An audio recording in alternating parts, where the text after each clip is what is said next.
Israel एक बार फिर पूरे गाजा पर कब्जा करने का प्लान बना चुका है, लेकिन सवाल ये कि इस नए प्लान में क्या कुछ है। गाजा पर इजराइल के पूरी तरह से कब्जे से फिलिस्तीनियों का क्या होगा, वो कहां पर जाएंगे, समझते हैं इस वीडियो में। मेरा नाम है सैयद सोबान, आप देख रहे हैं स्विच।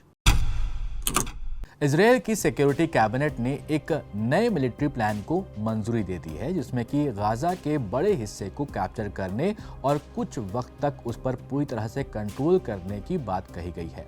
इजराइल के ऑफिशियल के हिसाब से इस प्लान का मकसद है हमास को खत्म करना और बचे हुए जो होस्टेजेस हैं, जो इजरायली बचे हुए हैं हमास के पास, उनको छुड़ाना।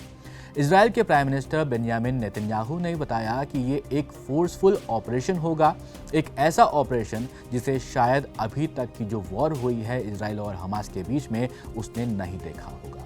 उन्होंने ये भी कहा कि गाजा के करीब 2.1 मिलियन लोग इस मिलिट्री एक्शन से पहले मूव किए जाएंगे ताकि उनकी सुरक्षा की जा सके और ये मूवमेंट साउथ गाजा की तरफ होगा। लेकिन सवाल वही कि आम जनता की मुसीबतें कब खत्म होंगी। अपने टूटे फूटे घरों में जो लोग लौटे थे, वो एक बार फिर वापस से किसी और जगह मूव करे जाएंगे। इजराइल के इस नए प्लान को और डिटेल में समझते हैं और ये भी समझते हैं कि इसका आखिर मकसद क्या है और दुनिया के जो बाकी देश हैं या फिर जो एजेंसीज हैं, वो क्या रिएक्शन दे रही हैं। तो एक इजरायली ऑफिशियल ने बताया कि सिक्योरिटी कैबिनेट की बैठक में ये फैसला यूनानिमसली लिया गया है। ये प्रस्ताव chief of staff lieutenant general Eyal Zamir ने रखा था और इस प्लान में क्या कुछ शामिल है, इसको हम पॉइंट वाइज यहाँ पर समझ लेते हैं। तो ये जो नया प्लान है जिसके ऊपर अब काम करेगा इजराइल, तो उसमें कहा गया है कि गाजा स्ट्रिप का कैप्चर और कुछ समय तक इस पर पूरी तरह से कंट्रोल रखना, हमास की ताकत को ख़त्म करना, इसका एक मकसद है।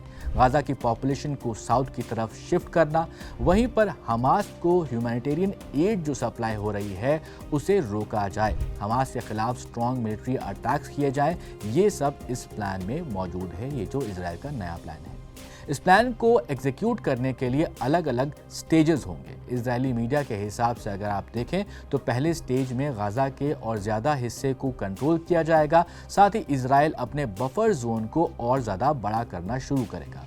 बफर जोन यानी कि गाजा की बॉर्डर पर बनाए गए जो इजरायली सेना के जो सेफ जोन्स हैं, उन्हें बफर जोन्स कहा जाता है। अब इस सब से होगा क्या, तो इससे इजराइल को हमास के साथ नेगोशिएशन करने में यानी बातचीत करने में अपर हैंड मिलने की उम्मीद जताई जा रही है उनकी तरफ से, जिससे सीज फायर और होस्टेजेस की जो वापसी है उसको कोई वहां पर डील बन सकती है। इसके अलावा अगर आप देखें तो एक सीनियर इजरायली सिक्योरिटी ऑफिशियल हैं, उनके हिसाब से ये बताया गया है उन्होंने कि ये प्लान अमेरिका के राष्ट्रपति डोनाल्ड ट्रंप की मिडिल ईस्ट के दौरे के बाद ही शुरू किया जाएगा, एग्जीक्यूट किया जाएगा। ट्रंप 13 से 16 मई के बीच सऊदी अरेबिया, यूएई और कतर का दौरा करने वाले हैं और इस डिले को इजराइल जो है वो एक विंडो ऑफ अपॉर्चुनिटी मान रहा है ताकि हमास एक नया सीज फायर और होस्टेज रिलीज डील पर राजी हो सके। अब इस नए प्लान पर दुनिया का क्या रिएक्शन है वो समझते हैं। यूएन और कई इंटरनेशनल एड एजेंसीज ने इजराइल के इस प्लान की आलोचना की है। उनका कहना है कि गाजा की जो पॉपुलेशन है उनको ज़बरदस्ती डिस्प्लेस करना और एड सप्लाई को रोकना दोनों ही इंटरनेशनल ह्यूमैनिटेरियन लॉ के खिलाफ है। यूएन ने साफ कहा कि वो इस प्लान में कोऑपरेट नहीं करेगा। यूके सरकार ने भी साफ कहा कि वो गाजा में इजराइल की मिलिट्री ऑपरेशन के विस्तार का समर्थन नहीं करती है और यूरोपियन यूनियन की बात करें तो उसने भी यहाँ पर चिंता जताई है कि इससे गाजा के लोगों की तकलीफ और ज़्यादा बढ़ जाएगी। दूसरी तरफ हमास ने भी इस प्लान को प्रेशर और ब्लैकमेल बताया है और कहा है कि वो इसे रिजेक्ट करता है। प्रेसिडेंट ट्रंप ने बस इतना कहा है कि वो कोशिश करेंगे कि गाजा के लोगों तक फूड पहुंचाया जा सके, क्योंकि आप जानते ही हैं कि ट्रंप गाजा को लेकर पहले भी कह चुके हैं कि वो गाजा के लिए नई डेवलपमेंट स्ट्रैटेजी बना चुके हैं, नए तरीके से गाजा को वो वहाँ पर प्लान कर चुके हैं।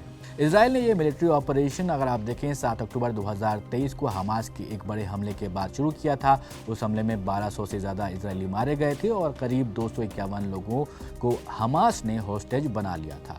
इसराइल का कहना है कि अब भी लगभग 59 यानी कि 59 होस्टेजेस हमास के पास हैं, जिनमें से सिर्फ 24 के जिंदा होने की उम्मीद है। गाजा में इस पूरे युद्ध के दौरान अब तक 52,000 से ज़्यादा लोग मारे गए हैं, जिसमें कि 2,000 या 2,500 की बात करें तो उनकी मौत सिर्फ हाल ही में हुई है, जो हमले उनकी तरफ किए गए हैं। ये जानकारी है गाजा के हमास रन हेल्थ मिनिस्ट्री के द्वारा दी गई है। और इसराइल का मिलिट्री कैंपेन फिर से शुरू हुआ है 18 मार्च को, जब 2 महीने का जो सीज फायर था वो खत्म हुआ। वहीं इसमें पॉलिटिकल एंगल भी नज़र आ रहा है। इसराइल के फार राइट फाइनेंस मिनिस्टर बेजेलेल स्मोट्रिक ने कहा कि अब इसराइल फाइनली गाजा स्ट्रिप को ऑक्यूपाई करेगा।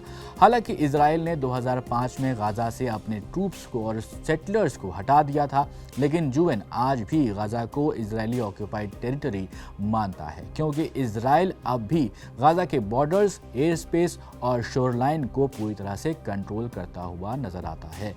क्रिटिक्स का कहना है कि इतनी भारी मिलिट्री कार्रवाई के बावजूद जो होस्टेजेस हैं अब तक नहीं छूटे हैं। कई लोगों का मानना है कि सिर्फ मिलिट्री ताकत से हमास को हराना यहाँ पर मुश्किल है और सरकार को किसी समझौते की तरफ बढ़ना चाहिए। ये इजरायली सरकार की बात हो रही है, नेतन्याहू सरकार की बात हो रही है। कई इजरायली फैमिलीज जिनके रिश्तेदार हमास के पास होस्टेज हैं, वो भी सरकार पर दबाव बना रहे हैं कि निगोसिएशन के रास्ते पर वापस आ जाना चाहिए।